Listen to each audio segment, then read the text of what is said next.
Daniel Carter stood at the edge of the grand hall and watched the crowd. Hundreds of beings from dozens of worlds filled the space. Some had scales, some had fur, and some looked almost human. But none of them interested him as much as the figure standing alone near the far window. She was tall and pale, so pale that her skin looked almost white in the soft lights.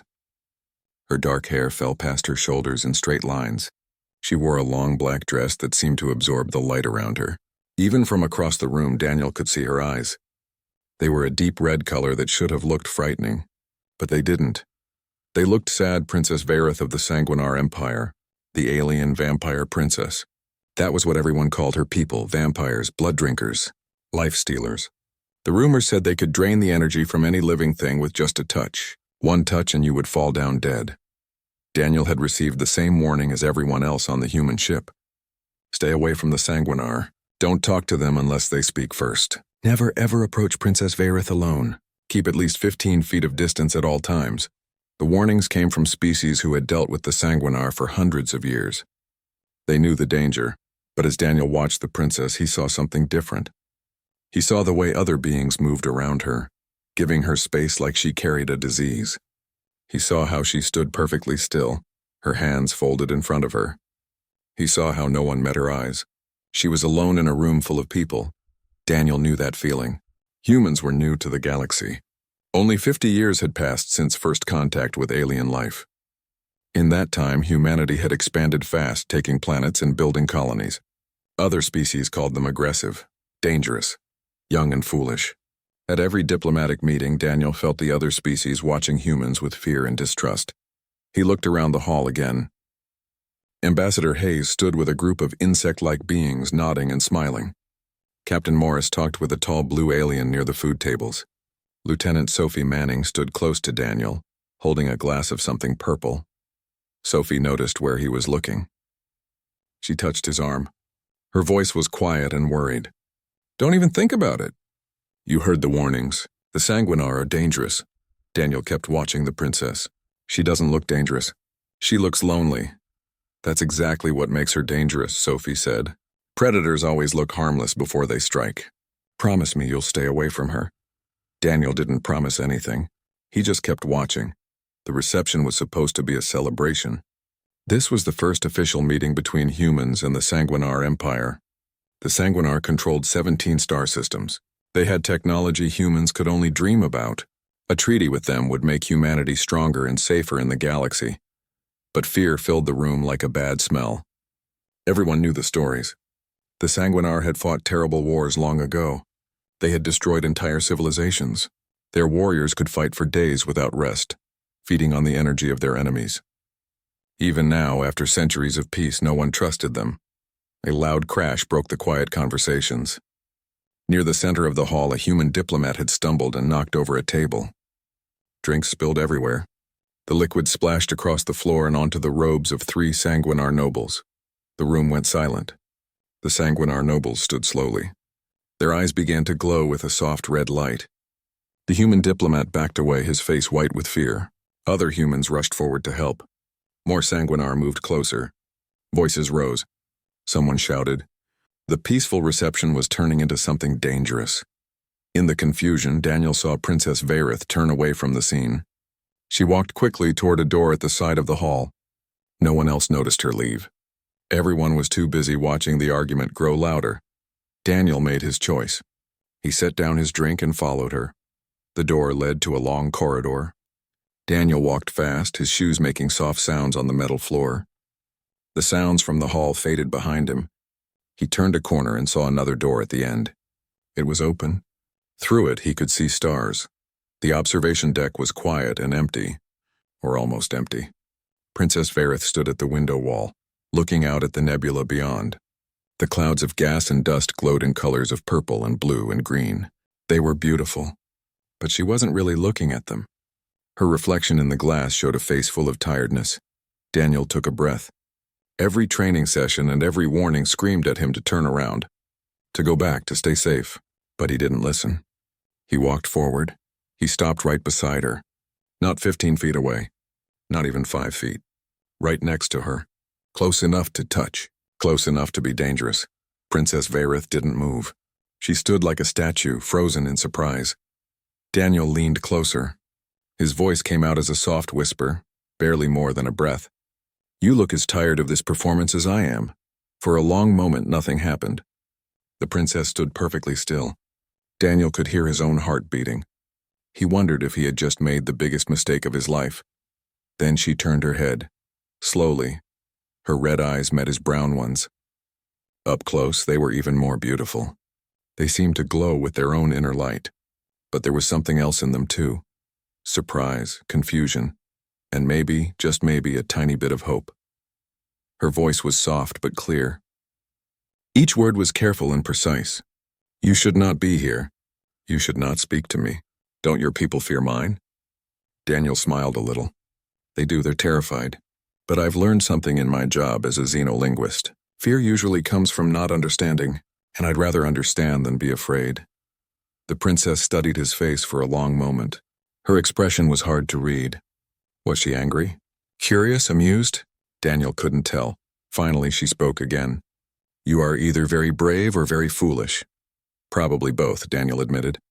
"My friends tell me I have a problem with following rules." Something changed in her eyes. The hardness softened just a little. "What is your name, human?" "Daniel Carter. Lieutenant Daniel Carter. I work as a cultural attaché on the HMS Frontier." "I am Varith," she said. Then she added, almost like an apology, "Princess Varith of House Sangreal." "I know who you are," Daniel said. "Everyone knows who you are. That's part of the problem, isn't it?" Princess Varith turned back to the window. For a moment, Daniel thought she might tell him to leave, but instead she spoke in a voice so quiet he almost didn't hear it. "Yes, that is exactly the problem." They stood together in silence for a while. The stars outside moved slowly past the window. The nebula clouds twisted and turned in their endless dance. Daniel didn't feel afraid. He felt calm.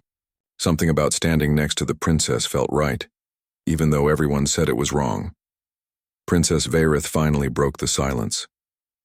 "Why did you approach me?" No one else would dare. Daniel thought about his answer. He wanted to be honest. "I saw you standing alone. You looked the way I feel at these meetings, like an outsider, like someone who doesn't belong." The princess turned to look at him again. Her red eyes searched his face. "But you are human. Your people are celebrated as bold explorers. Everyone talks about how brave and strong humanity is. How could you feel like an outsider?" Daniel laughed, but it wasn't a happy sound. "That's one way to look at it. The other species also call us dangerous, aggressive, reckless. They say we expand too fast and ask questions later. Every time we enter a room, I can feel the other species watching us, waiting for us to do something violent." Something changed in Varith's expression. Understanding crossed her face. "I see. Your people are feared just as mine are." "Exactly," Daniel said. "So when I saw you standing alone, I recognized the feeling. I thought maybe you could use someone to talk to. Someone who understands." Varith was quiet for a long moment. Then she spoke in a voice that carried centuries of pain. "My people are not what others believe. Yes, we feed on bioelectric energy. Yes, we need it to survive. But we do not need to kill. We can take small amounts harmlessly, like you humans eat food, but no one remembers that. They only remember the ancient wars, the violence of our past." Daniel listened carefully. This was important. "This was truth, not rumor," Varith continued. "We fought terrible wars long ago, before I was born. Before my father was born, our ancestors did terrible things. But we changed. We evolved. We became peaceful. Yet the galaxy refuses to see us as anything but monsters. They teach their children to fear us. They spread stories about us. And so we remain alone." "That's not fair," Daniel said. "No," Varith agreed. "But it is reality. I have spent my entire life trying to prove we are different now. Trying to show other species that we want peace. But they only see what they expect to see. A vampire. A monster. A threat." Daniel felt anger rise in his chest. Not at Varith, but at the unfairness of it all. "I'm sorry. That must be incredibly lonely." Varith looked surprised. "You believe me?" "Why wouldn't I? You have no reason to lie to me.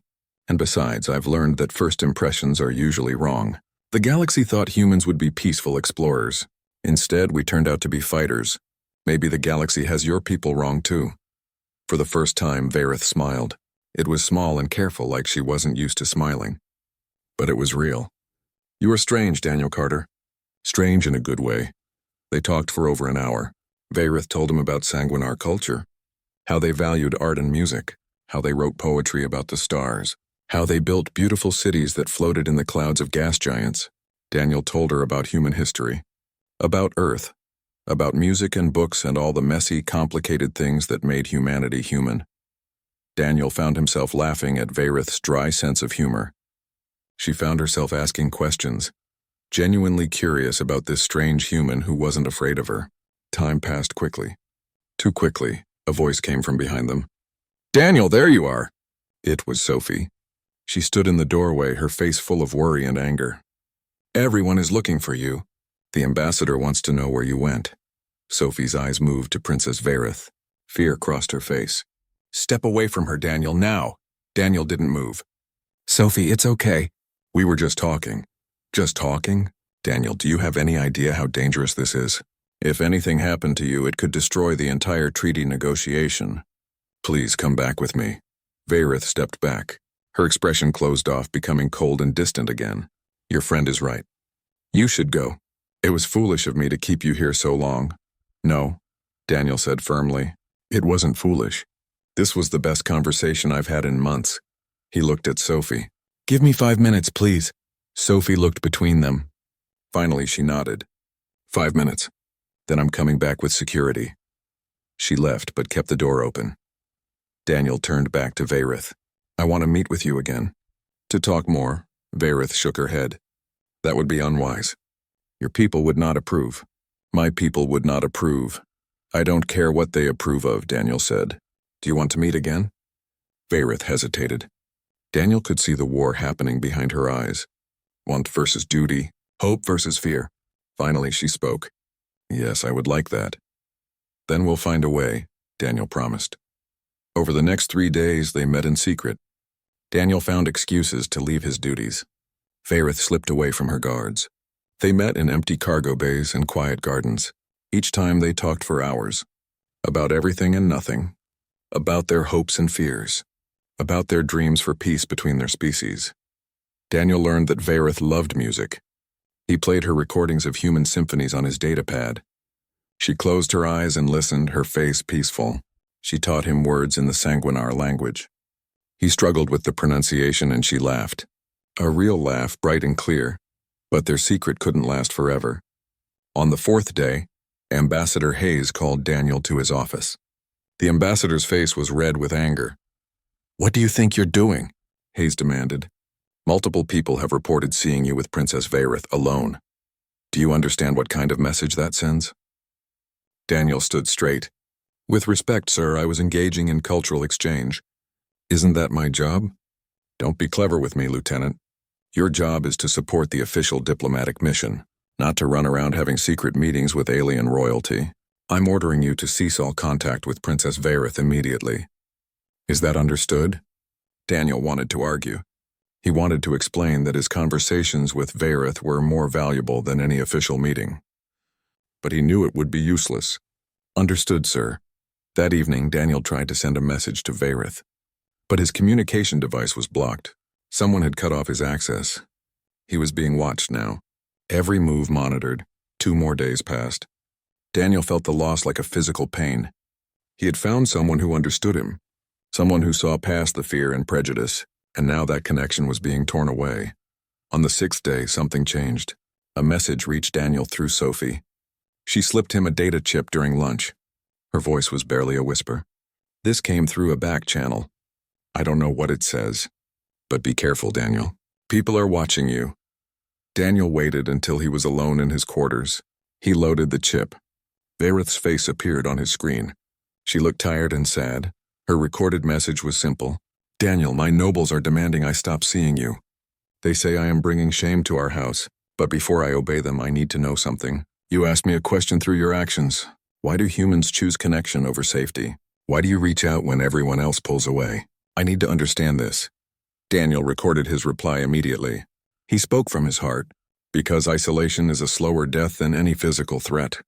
Because we believe that reaching out, taking risks, and making connections is what makes life worth living. We would rather face danger together than be safe and alone. That's what being human means to us. He sent the message and hoped it would reach her. He hoped she would understand. And more than anything, he hoped they would find a way to see each other again. Because in just a few short days, Princess Varith had become the most important person in his life. The cultural exchange ceremony was supposed to be a celebration. Human artists would perform for the Sanguinar delegation. Sanguinar musicians would play for the humans. It was meant to show that both species could appreciate beauty together, that they could share something beyond fear and politics. Daniel stood in the crowded hall with the other human delegates. He hadn't seen Varith in 5 days, not since the ambassador's order. But he knew she would be here. The ceremony was too important for her to miss. Then he saw her enter. She wore white instead of black today. Her pale skin almost glowed against the fabric. She walked with perfect grace, her head held high. But Daniel could see the tension in her shoulders. She was as unhappy about their separation as he was. Their eyes met across the room. Just for a moment. But in that moment, Daniel saw everything he needed to know. She had received his message. She understood. And she felt the same way he did. The ceremony began. Human dancers moved across the stage. Then Sanguinar musicians played instruments that sounded like crystal bells. The music was beautiful, haunting. It made Daniel's chest ache with an emotion he couldn't name. He was so focused on the performance that he almost missed it, almost didn't see the small movement in the shadows above the stage. A glint of metal, something that shouldn't be there. Daniel's training kicked in. He had served in the military before becoming a diplomat. He knew weapons when he saw them. Someone had smuggled an energy rifle into the hall. He looked at where the weapon was pointed. His blood went cold. The target was Princess Varith. Daniel didn't think. He just moved. He pushed through the crowd, running toward Varith. People shouted at him. Hands tried to grab him. But he was faster. Years of training made his body react before his mind could catch up. The weapon fired. A beam of pure energy cut through the air. It should have hit Varith in the chest. But Daniel reached her first. He threw himself in front of her, his arms wrapping around her to push her down. The energy beam hit Daniel instead. Pain exploded through his back. It felt like fire and ice at the same time. His muscles seized up. His vision went white. He heard Varith scream his name. Then he hit the floor and knew nothing else. Chaos erupted. People were screaming and running. Security forces rushed toward the shooter. More energy weapons fired. Smoke filled the air. Through it all, Varith knelt beside Daniel's body. She didn't care about the danger. She didn't care about protocol. All she cared about was the human who had saved her life. Daniel's heart was barely beating. His skin was cold. The energy weapon had burned through his uniform and into his flesh. He was dying. Varith could feel his life force fading. She could sense it the way all Sanguinar could sense life energy. She made a choice. The same choice Daniel had made when he threw himself in front of her. She placed her hands on his chest. Her eyes began to glow bright red. Power flowed from her into him. This was what everyone feared about her people. Their ability to drain life. But Varith wasn't taking. She was giving. She pulled energy from the air around them, from the lights, from her own reserves. Then she pushed it all into Daniel's failing body. She shared her own life force to keep him alive. People watched in shock. Cameras recorded everything. The galaxy was seeing a Sanguinar princess do the impossible. She was saving a life instead of taking one. She was proving that her people were more than their reputation. Medical teams arrived. They tried to pull Varith away from Daniel. She wouldn't move. She kept her hands on his chest, kept pouring energy into him. Her own skin grew paler. Her hands started to shake. She was giving too much of herself. But she didn't stop. Finally, Daniel's heart beat stronger. His breathing steadied. The color returned to his face. Only then did Varith release him. She collapsed beside him, exhausted. Guards immediately surrounded her. But she didn't resist. She just kept her eyes on Daniel, making sure he was still breathing. The medics rushed Daniel away on a floating stretcher. Varith tried to follow, but her own guards held her back. She watched until he disappeared through the doors. Then she allowed herself to be led away. 3 days later, Daniel woke up in the medical bay. His body ached everywhere. The lights were too bright. But he was alive. The doctors told him he should have died. The weapon that hit him was designed to kill instantly. Somehow he had survived. A nurse finally told him the truth. Princess Varith had saved him. She had used her abilities to keep him alive until the medical team could stabilize him. She had given him her own life energy. The footage of her saving him had been broadcast across every news channel in the galaxy. Daniel tried to sit up. Pain shot through his back. "Where is she? I need to see her." The nurse looked uncomfortable. "She's been here, sir. Every day, sitting in the chair next to your bed." But the Sanguinar delegation called her back. "They're not happy about what happened." Sophie entered the room. Her face was serious. "Daniel, thank God you're awake. We need to talk." She sat down and told him everything. The assassin had been caught. But the investigation revealed something terrible. The attack wasn't random. It was planned. Multiple people were involved. Humans, Sanguinar, even other alien species. They all wanted the treaty to fail. They wanted to create an incident, Sophie explained. If Princess Varith had died, the Sanguinar would have blamed us. If the attack had succeeded in a different way, we would have blamed them. Either way, the conspiracy wanted our species to go to war. Daniel's mind raced. Who's behind it? We don't know yet, but it goes high up. Very high up. On both sides, Sophie leaned closer. "Daniel, the footage of Varith saving you has changed everything. People are starting to question what they've been told about the Sanguinar.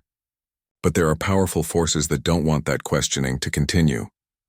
Before Daniel could respond, the door opened. Varith stood there. She looked exhausted. Her skin was even paler than before. Dark circles shadowed her eyes.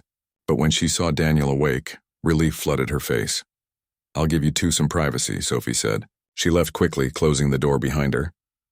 Varith walked slowly to Daniel's bed. She sat in the chair next to him. For a long moment, neither of them spoke. They just looked at each other, grateful that they were both alive. "You saved my life," Varith said quietly. "You saved mine," Daniel replied. "I broke every rule of my people," Varith said. "I used my abilities in public. I showed weakness. I put my own life at risk for a human. My nobles are demanding I be stripped of my title. They say I have brought shame to our empire. And I broke every rule of mine," Daniel said. "I disobeyed direct orders. I put myself in danger. I complicated the diplomatic mission. The ambassador wants me court-martialed." He reached out and took her hand.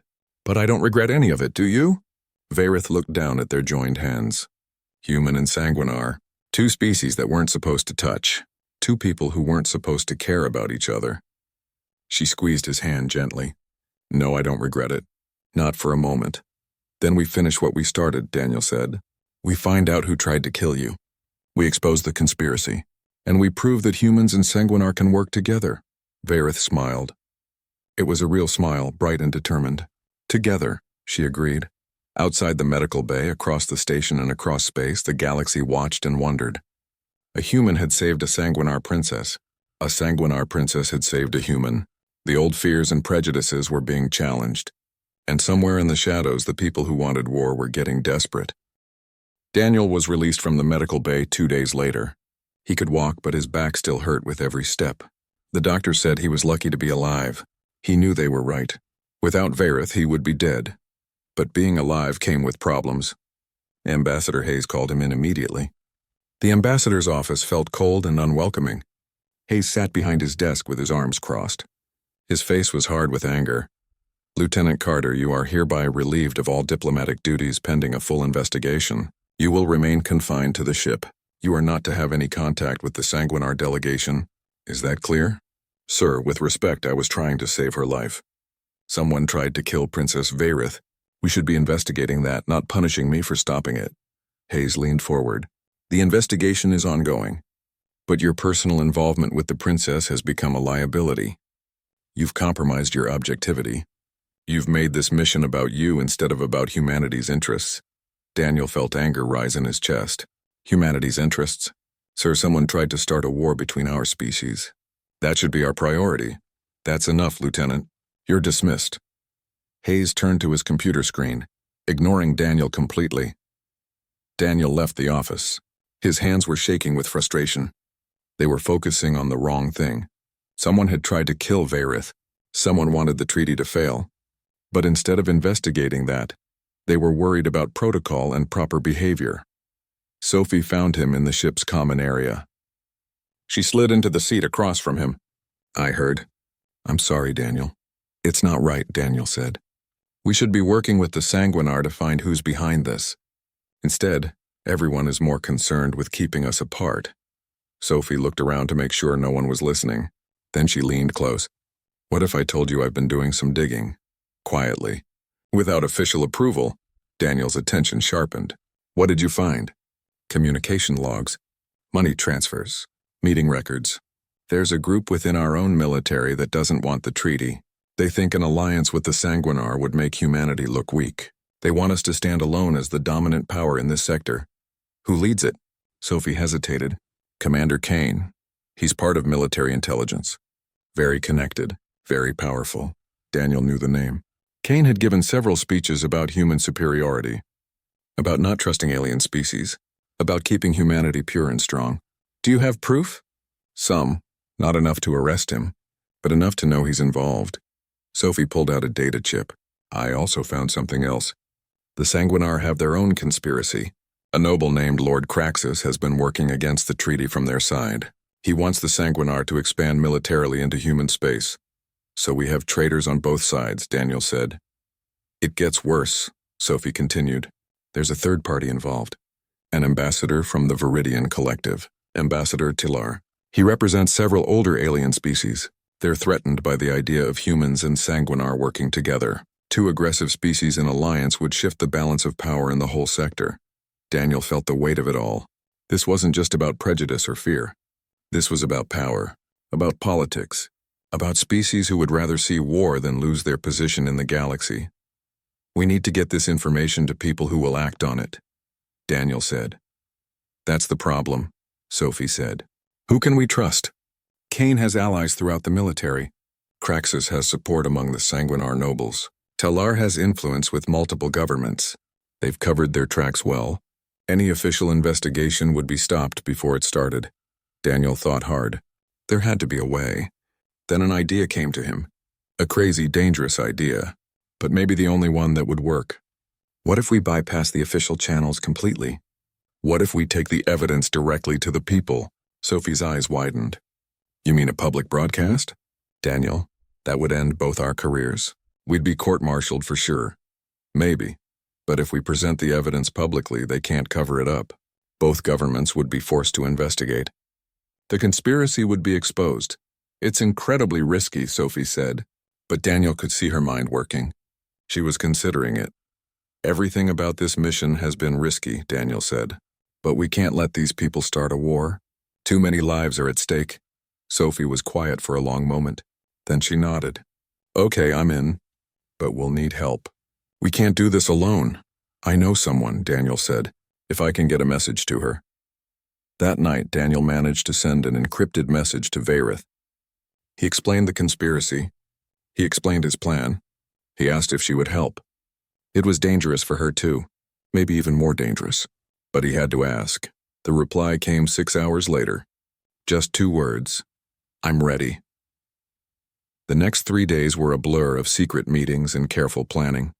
Sophie used her access to the communication systems to set up a broadcast that would reach both human and Sanguinar space simultaneously. Varith worked with a Sanguinar guard named Sergeant Wraith who believed in peace. He helped them get access to the Sanguinar communication networks. They gathered all the evidence.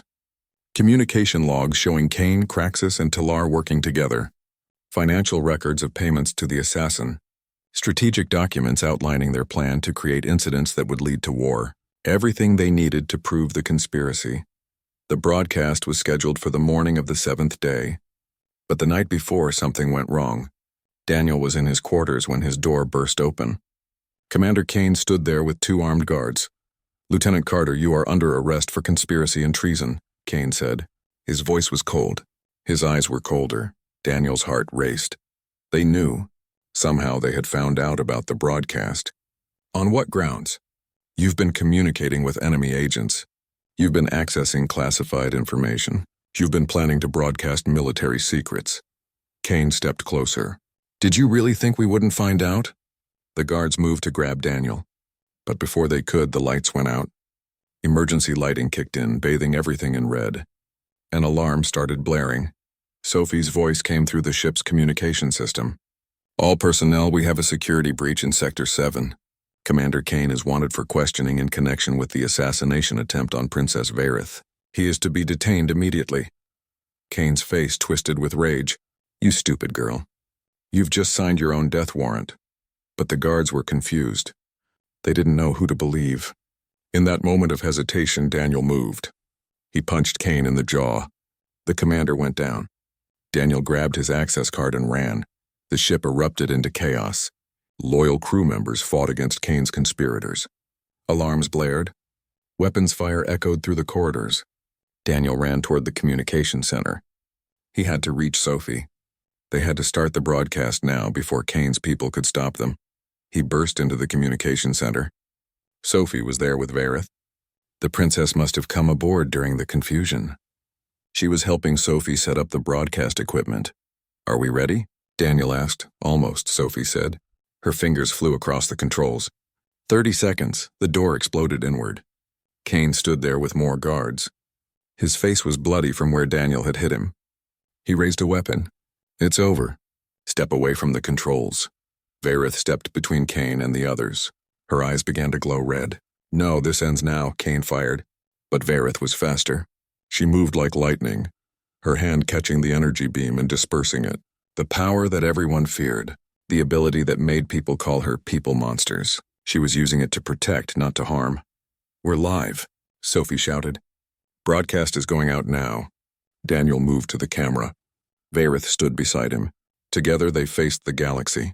Together they told the truth. And across billions of miles of space on countless worlds, people watched and listened. The truth was finally being revealed. There was no going back now. For better or worse, everything had changed. The broadcast lasted 47 minutes. Daniel and Varith stood side by side and told everything. They showed the communication logs. They displayed the financial records. They named names. Commander Kane, Lord Craxus, Ambassador Talar. All the people who had tried to start a war. Daniel spoke about what he had learned from Varith, that the Sanguinar were not monsters, that they were people trying to overcome their past, that they wanted peace just as much as humans did, that fear and prejudice had blinded everyone to the truth. Varith spoke about human courage, about Daniel's willingness to reach out when everyone else pulled away, about how humanity's greatest strength was their refusal to accept isolation, about how both their species were young and aggressive, but also capable of great compassion. They showed the footage of the assassination attempt, of Daniel throwing himself in front of Varith, of Varith using her abilities to save his life. They showed what cooperation between their species could look like. Kane tried to shut down the broadcast. His people fought to reach the communication center, but loyal crew members held them back. Captain Morris herself arrived with security forces and had Kane arrested. The commander was dragged away, still shouting threats and denials. When the broadcast finally ended, Daniel and Varith stood in silence. They had done it. The truth was out. But what would happen next was beyond their control now. The response was immediate and overwhelming. Within hours, both human and Sanguinar governments announced investigations. Within days, Kane, Craxus, and Talar were all in custody. Within weeks, dozens more conspirators were arrested. The scandal rocked multiple worlds, but the damage was done. Even though the conspiracy was exposed, many people still didn't trust the treaty. Centuries of fear couldn't be erased by one broadcast. The negotiations stalled. The future of human-Sanguinar relations hung in balance. Daniel faced a court-martial. The charges were serious. Disobeying direct orders, unauthorized use of military communication systems, releasing classified information. He could spend years in prison. His career was definitely over, but something unexpected happened at his hearing. Captain Morris spoke in his defense. She testified that Daniel had acted to prevent war, that his actions, while technically illegal, had saved countless lives, that he deserved a medal, not a prison sentence. Sophie testified too. She took full responsibility for her part in the broadcast. She said she would do it all again if needed, that sometimes doing the right thing meant breaking the rules. The court reduced Daniel's charges. He was demoted and would never command a ship or lead a mission again, but he would stay in the service. His punishment was a slap on the wrist compared to what it could have been. Varith faced her own consequences. The Sanguinar nobles stripped her of some privileges. They publicly criticized her actions. Some called for her exile, but her father, the Emperor, defended her. He said his daughter had shown the galaxy what the Sanguinar could be, that she had honored their family and their people. Still, Varith lost political power. The conservative nobles marginalized her. She was no longer seen as a future leader. She had become controversial, dangerous, too close to the humans. For a month, Daniel and Varith didn't see each other. They were both dealing with the aftermath of their choices, both wondering if it had been worth it, both feeling the weight of what they had lost. Then something remarkable happened. Messages started flooding both governments, not from politicians or military leaders, from ordinary people, humans and Sanguinar, workers and students, parents and children. They had watched the broadcast. They had seen two people risk everything for peace, and they wanted more. Protests erupted on human worlds, not angry protests, hopeful ones. People carried signs saying, "Give peace a chance, and we stand with Carter and Varith." They demanded that the treaty negotiations continue. They demanded real cooperation between the species. The same thing happened in Sanguinar space. Citizens who had never questioned their leaders before now asked why peace was being delayed. They wanted to meet humans. They wanted cultural exchanges. They wanted what Daniel and Varith had shown was possible. The pressure from below forced change at the top. Both governments agreed to restart negotiations. But this time things would be different. The talks would be public. Citizens could watch and participate. There would be transparency and accountability, and both governments agreed on something else. Daniel Carter and Princess Varith would be included in the new diplomatic team. Not as leaders. They had lost that chance. But as cultural liaisons, as symbols of what cooperation could achieve. When Daniel heard the news, he didn't know whether to laugh or cry. He had lost his rank and his career path. But he had gained something more valuable, a chance to continue the work he believed in. A chance to keep working with Varith. They met again on the observation deck. The same place where they had first spoken, where Daniel had whispered to the alien vampire princess and changed everything. The nebula still glowed outside the window. The stars still turned in their ancient patterns. Varith looked different somehow. Not physically, but there was a lightness to her that hadn't been there before. Like a weight had been lifted from her shoulders. "So," she said, "we are to be cultural liaisons." "Not a very prestigious position," Daniel smiled. "No, but it's honest work. Important work. And we'll be doing it together." "Together," Varith repeated. She seemed to like the sound of that word. "Do you ever regret it? Approaching me that first night? Breaking all the rules? Losing everything?" Daniel thought about it. He had lost his rank, his career prospects, his clean record. He had nearly died. He had been arrested and court-martialed. By any normal measure, he had made terrible choices, but he had also helped prevent a war. He had exposed a conspiracy. He had helped change the way two species saw each other, and most importantly, he had found someone who understood him, someone who shared his hope for a better future. "No," he said finally, "I don't regret any of it. Humans have a saying, nothing ventured, nothing gained. We didn't get where we are by playing it safe. Sometimes the most dangerous thing you can do is the most necessary thing." Varith smiled, a real smile that reached her eyes and made them glow softly. "Perhaps that is why the galaxy fears humans. You are brave enough to be kind, even when kindness seems foolish. And perhaps that's why the galaxy misunderstands the Sanguinar," Daniel replied. "You're strong enough to be gentle, even when the universe expects you to be cruel." They stood together and looked out at the stars. Outside, they could see ships moving. Human vessels and Sanguinar vessels, flying side by side for the first time, working together to build something new, a joint station, a shared future. The treaty was signed 3 months later. It wasn't just a treaty. It was a cultural exchange program, a mutual defense pact, a joint scientific initiative, a promise that humans and Sanguinar would face the galaxy together. Daniel and Varith attended the ceremony. They stood in the back, not on the stage with the leaders and politicians. That was fine with them. They had never wanted glory. They had just wanted to make things better. As the documents were signed, Daniel felt Varith's hand slip into his. Human and Sanguinar. Two people from different worlds. Two people who weren't supposed to trust each other, let alone care about each other. But they did care. More than cared. In the months of working together, of fighting together, of standing together against everyone who said they were wrong. Something deeper had grown between them. Something that transcended species and politics and all the warnings they had been given. 5 years later, Daniel Carter held the title of ambassador. He led the most successful interspecies diplomatic program in human history. Princess Varith served as the Sanguinar Empire's chief ambassador to human space. Together, they oversaw 12 joint colonies, hundreds of cultural exchange programs, thousands of success stories.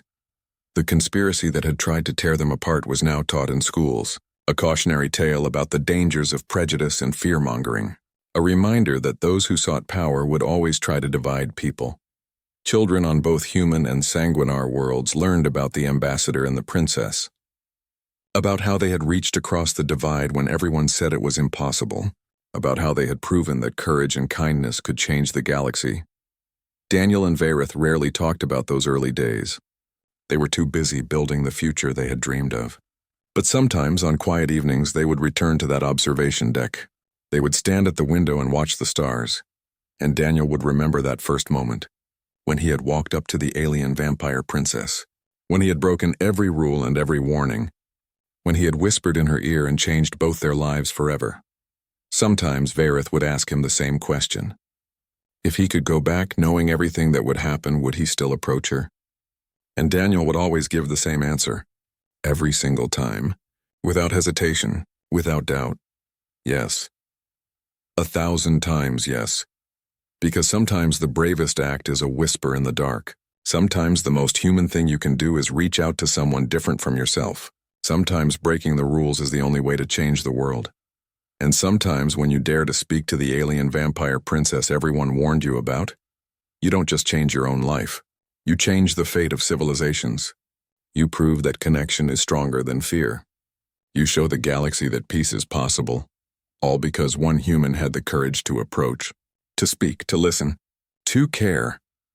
All because sometimes the most dangerous thing you can do is exactly what needs to be done.